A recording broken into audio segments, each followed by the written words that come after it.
Good morning all, or good afternoon, depending on where you're at. So today's little video is going to be on inactive ingredients. My story of the day is that I have a client who's been using some very, very expensive, high grade, I say that in quotes, acne treatments that are not working for her at all. It was a line that I haven't heard of, so I asked, or actually I Googled first to see what the ingredients are so that I could do a little rundown and see what her skin has been dealing with. And just like every other large company, they do not list their ingredients online. They put their active ingredients up online and leave the rest for you to find out whenever you actually order the stuff and get the bottle that it's printed on. I cannot say enough how much it bothers me that skincare companies get away with this. We have to hold them accountable. We should be able to see exactly what is in every product before we order it, and you should be interested in what is in every product before you actually click that button to purchase something. There's no such thing as an inactive ingredient. Everything that you're putting on your skin is doing something to it. I don't care how little or how much it is. It's active. It's doing something, I promise you. And this is just a shift that we need to make to change how we think about our skincare. And just like I say all the time, I need you to think about what you're putting on your skin just as much as you would think about what you're putting in your body. Food listings are, only on medications. I was thinking today about how that list sort of came about, and where we see things listed on the back of a jar as inactive ingredients and then the rest of the ingredients. And that format originally began with medications. When I was growing up, we didn't have those things separated out on a list unless you were taking an aspirin, or even calamine lotion is one of the things that I can think of when I was growing up, where it said inactive ingredients and then inactive ingredients. So all that being said, I think that we have become really complacent in looking at skincare and just seeing what they put forward as the active ingredients in the list. Like, oh, it has this herb. Oh, it has some hyaluronic acid in it. It's got this or that. And that's all they tell you on the website before you order. And then you get your bottle and take a look at it, or you don't bother to take a look at it because you're very trusting of these companies. In fact, this PCA line that I was looking at, I was giggling to myself in a sordid kind of way that it says, trust the scientist, we do all the research for you, blah, blah, blah, blah, blah. And then I had my client send me a photo of her bottle, and I am truly horrified. Truly horrified at what the rest of the ingredients are. On the back of this, I found 8 different types of dimethicone. Dimethicone is plastic. I'm not exaggerating. I'm not making this up. It had 8 different types of plastics and 1 copolymer, which is another plastic. So we've got 9 different types of plastic on your face with a 5% hydrogen peroxide solution. That is absolutely and completely absurd. I was livid. So I'm going to fix her skin, and we're going to do it gently. But that is one ingredient that they often list as inactive that I want you to be on the hunt for.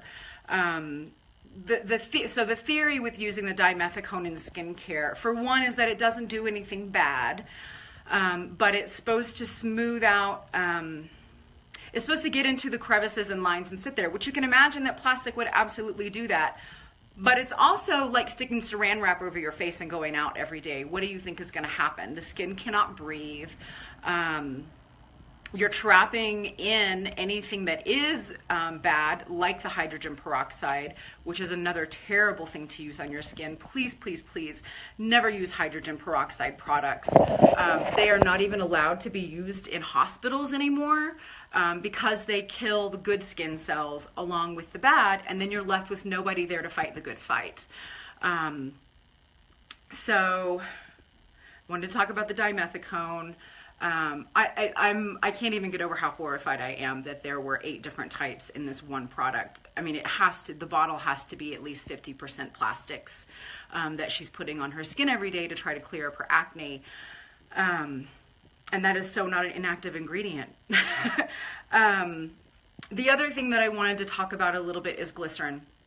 And that can seem like a really innocuous, inactive ingredient in your skincare, and that it sounds natural. We know that glycerin is a byproduct of soaps, of soap making.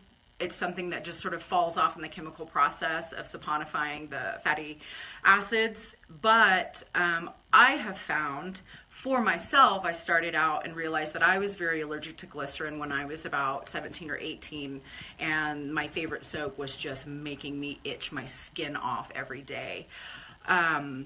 And now that I've been doing this for about 6.5 years, and in looking at my other clients and sort of going through ingredient lists with them and what's happening and the itchiness or what their skin is doing, I think that at this point a vast majority of the population actually has a glycerin allergy. But because it's listed on everything as so safe, dermatologists and everybody just pass right over that and say, no, it's not the glycerin causing the issue, but it absolutely can and probably is partially because of the glycerin.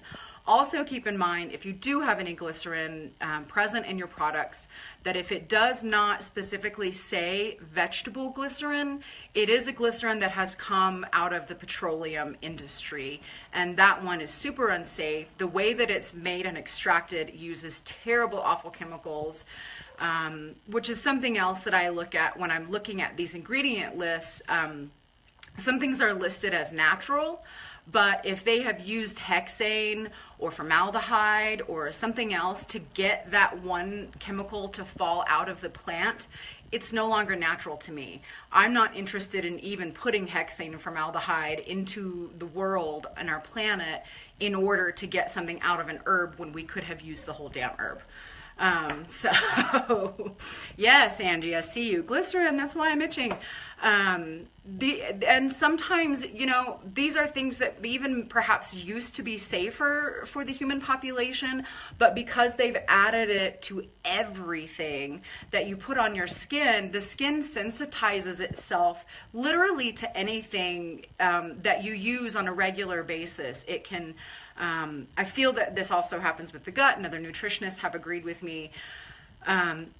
Something perhaps that you eat a bunch of, maybe your stress food or something, and a lot of times that's become gluten in our world today.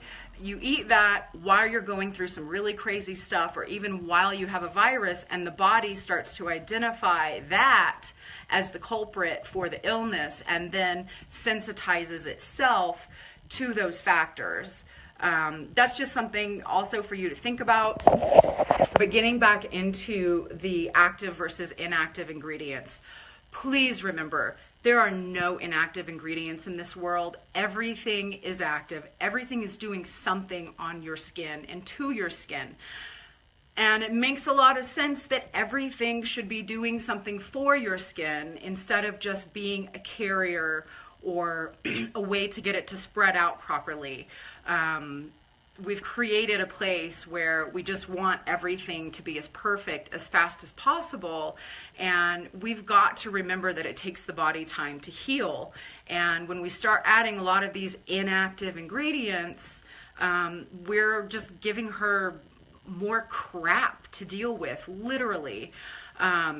So again, the dimethicone is one that just chaps my hide to no end. Please don't put plastic on your face any more than you would cover yourself in saran wrap and walk out the door every day and expect your skin to be doing well. She just can't do it. It's not possible. The glycerin and copolymers, remember that copolymers are they're in the same family with the dimethicone, and you hear that word, and actually I think of Fimo clay that we used to bake in the oven and make shit with is another plastic, and it's a copolymer. So those are a couple of things that you should be looking for. There are millions of others that my stomach just falls on the floor when I see in an ingredient list, because why? 90% of the time when I see them in there, I'm just yelling in my head, but why? Why do you need to put that in there? Why did this PCA company have to find 8 different forms of dimethicone and stick all of those in one product? Yeah, if you guys have any more questions about inactive ingredients, please message me, let me know. I would love to have some discussions about specific ones. But in general, when you are looking at skincare online, you should look for a company that posts the entire ingredient list right up front. It shouldn't be a question. There's no such thing as separating active and inactive ingredients. That's why I don't do it. I may let you know some of the important ingredients that are in it, but nothing should be considered inactive. This is your body. It's your right to know what you're putting on it. And the companies need to be responsible for letting you know that. And if they don't, write them an email and let them know, I'm not buying this. You didn't tell me everything that's in it. Sending it in an email to you separately, which a lot of them will do, is absolutely unacceptable. We've got to have a way to hold them accountable. Everything should be viewed clearly, and don't hide anything. If you're hiding something, then why? So, all right, that's my angry righteous rant today. I love you guys. Thank you so much for watching, everybody. I really appreciate it. Please spread this around. Kisses, happy Sunday, and I will see you later. Bye-bye.